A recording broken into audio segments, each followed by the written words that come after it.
오늘 말씀은 사무엘상 28장 15절부터 19절까지의 말씀입니다. 사무엘이 사울에게 이르되, 지금 이제 신접한 여인이 사무엘의 영에 접신한 것처럼 그렇게 하고 있지만 실질적으로는 아마도 그 거짓의 영, 마귀의 그런 말로 보입니다. 사무엘이 사울에게 이르되, 내가 어찌하여 나를 불러 올려서 나를 성가시게 하느냐 하니, 사울이 대답하되, 나는 심히 다급하니이다. 블레셋 사람들은 나를 향하여 군대를 일으켰고 하나님은 나를 떠나서 다시는 선지자로도 꿈으로도 내게 대답하지 아니하시기로 내가 행할 일을 알아보려고 당신을 불러 올렸나이다 하더라. 사울이 다급했던 때가 한 번 더 있었지 않습니까? 저 앞에 왕이 된 지 얼마 안 돼서 블레셋 사람들은 치러 올라오고 하나님께 제사 드릴 준비는 다 됐는데 사무엘이 늦었어요. 그러니까 자기가 그냥 뚝딱뚝딱 제사를 드리고 앉아 있으니까 사무엘이 올라와 가지고, 왕이여 이게 뭐 하는 일입니까? 마음이 다급하다고 해서 사무엘이 드려야 될 제사를 왕이 뚝딱뚝딱 하는 거에 대해서 꾸중을 들었습니다.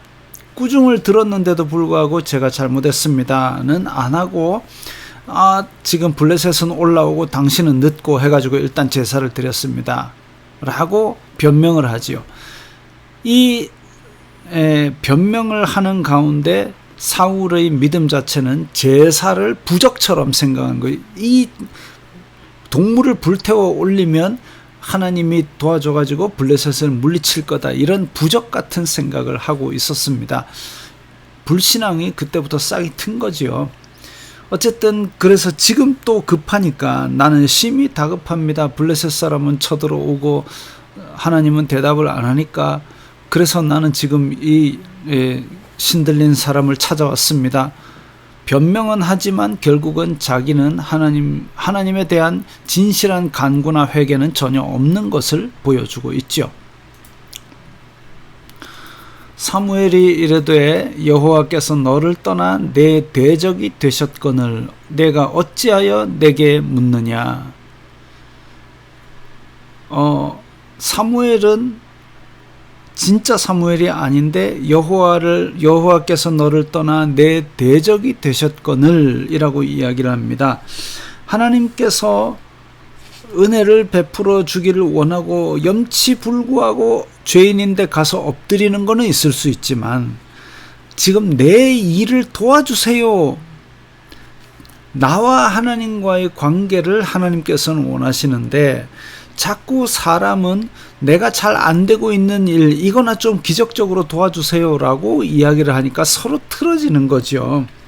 그래서 자기가 죄인이라고 엎드릴 생각은 안 하고, 이 급한 불만 빨리 꺼주세요 하느님이라고 이야기를 하는 겁니다. 어떻게 보면 이런 요청에 대한 침묵이 하나님의 큰 심판이죠. 또 이렇게 저렇게 사무엘이 제대로 된 얘기를 하는 거 보니까 진짜 사무엘인가? 라고 혼동할 수 있습니다. 원래 거짓말하는 자들이 거짓말만 해버리면 사람들이 안 속을 수 있어요. 그러나 사실이 섞이면 사람은 혼돈에 빠지게 돼 있습니다. 에덴 동산에서 하와를 속여 넘기던 뱀의 혀가 바로 그랬던 것이죠.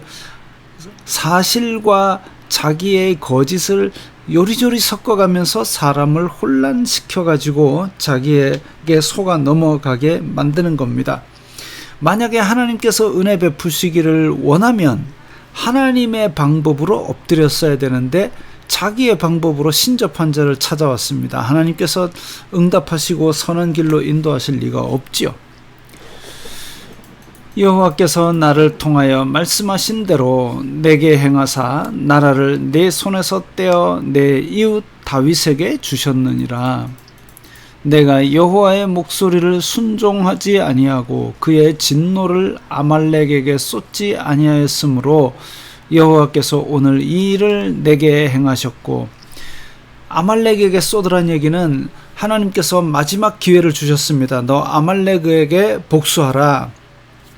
예전 출애굽할 때 그 아무것도 없는 오합지졸의 백성을 아말렉이 쳐들어와 가지고 많이 이렇게 해를 끼쳤으므로 아말렉을 여호와가 평생 대적하겠다. 그 사명을 너는 띠고 가서 아말렉을 멸절하라 그랬는데, 멸절이란 거는 진멸전입니다. 다 불태워 없애야 돼요. 다 죽여야 돼요. 근데 살찐 짐승하고 이런 걸 다 가져왔습니다. 사무엘이 꾸중을 하죠. 왜 그랬느냐 하니까, 이거는 백성이 그렇게 남겨온 건데 가장 좋은 것으로 여호와께 드리려고 남겼다고, 당신의 하나님께. 그러니까 사무엘은 지금 혈압 오르는 거죠. 하나님이 거지냐, 소중에 살찐 거가 하나님이 그거 없어서 굶어 죽는다더냐 라고 이야기하지 않고, 하나님은 제사보다 순종을 원하신다라고 이야기를 했습니다. 어쨌든 그때 불순종을 했는데 엎드려 회개하지 아니하고, 아이고 그래도 백성들 앞에서 내 얼굴을 봐서라도 좀 나 제사 좀 참석하게 해줘요 라고 얘기합니다. 그러고 나서 사무엘은 사울을 떠나서 다시는 보지 않았지요. 그때 아말렉의 왕도 살려가지고 이렇게 사울이 데려왔는데 사무엘이 그 자리에서 그냥 목을 쳐버렸습니다. 그렇게 그의 진노를 아말렉에게 쏟지 아니한 사건 이후로 하나님께서 완전히 사울을 버리셨다 이거지요. 여호와께서 이스라엘을 너와 함께 블레셋 사람들의 손에 넘기시리니 내일 너와 내 아들들이 나와 함께 있으리라. 나와 함께 있으리란 얘기는 죽은 사무엘과 같이 된다. 즉 사울 왕과 아들들은 내일 다 죽는다라는 얘기입니다. 물론 결과적으로는 그렇게 되었으니까 이게 사무엘이냐 맞는 소리 아니냐라고 얘기할 수도 있지만, 만약에 진짜 사무엘 같으면 지금이라도 여호와께 엎드려서 회개하라. 그러면 혹시라도 자비를 베풀어 주실지 누가 알겠느냐. 그게 성경 전체적으로 보면 하나님의 선지자들이 했던 말씀입니다. 그런데 그런 얘기 없어요. 그냥 너 죽을 거야. 그건 아무런 의미 없습니다. 어떻게 보면 지금도 뭐 하나님께 계시를 받았다라는 사람들이 미국 대통령이 어떻게 될 것이다 그런 얘기들을 막 하고 있습니다. 책임이 없어요. 그 일에 대하여 하나님이 이 땅에 그리고 말씀을 듣는 자들에게 어떤 뜻을 가지고 있는지 그런 것이 없이 그냥 어떻게 될 거다 그런 얘기는 저도 합니다. 그러나 그런 얘기를 하나님의 영을 통해서 하는 일은 성경적으로 봤을 때는 그런 일이 없다고 보시면 되겠습니다. 하나님께서 영을 통해서 가르쳐 주시는 때는 그걸 통하여 내가 오늘 무엇을 해야 될까 그런 의미를 가지고 하지, 의미 없이 그냥 앞에 내일 해가 뜰 거다 이런 얘기는 뭔 의미가 있습니까?